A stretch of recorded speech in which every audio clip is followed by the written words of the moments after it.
7h, 9h, Europe 1 matin. Et c'est l'heure du zapping politique signé ce jour le directeur général de la rédaction de Paris Match est avec nous. Bonjour Jérôme Béglé. Bonjour Dimitri, bonjour à tous. Ce sera une chronique placée sous le sceau des mauvaises nouvelles et des mauvaises idées.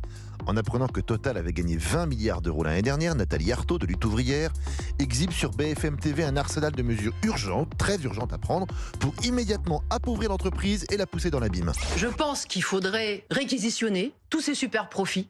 Voilà, parce qu'en réalité, c'est ça qui fait flamber. Encore une fois, on les réquisitionne et il faudrait contrôler. Et moi, je pense même qu'il faudrait exproprier, en effet, Total. Autre sujet d'inquiétude, la crise immobilière qui vient. David Lisnard, le maire de Cannes et président de l'Association des maires de France, la voit venir depuis 2018 et tire sur LCI le signal d'alarme. Quand les propriétaires deviennent une cible, c'est tout le secteur du logement qui souffre.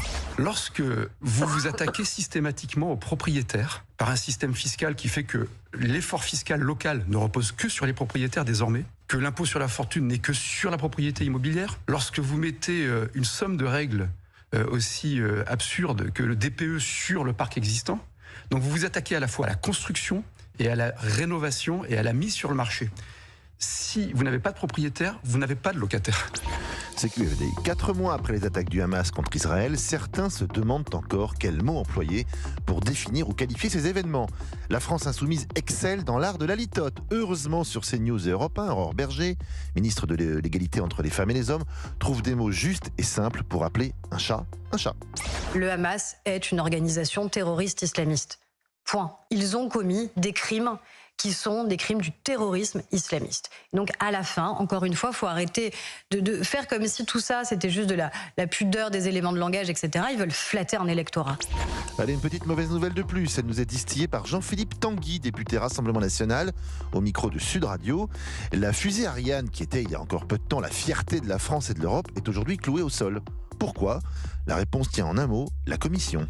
Ariane Espace qui fonctionnait très bien. Ariane 5 a été l'un des meilleurs lanceurs que nous ayons connus, qui fonctionnait très bien. Et puis un jour, la Commission européenne s'en est mêlée, a voulu se mêler du projet Ariane 6. Et Ariane 6 a plusieurs années de retard. Et aujourd'hui, les auditeurs doivent savoir que nous n'avons plus de fusée européenne. On termine avec François-Xavier Bellamy, le leader député européen LR, qui remet les pendules à l'heure en rappelant aux députés Renaissance ce qu'ils ont vraiment voté au Parlement de Strasbourg.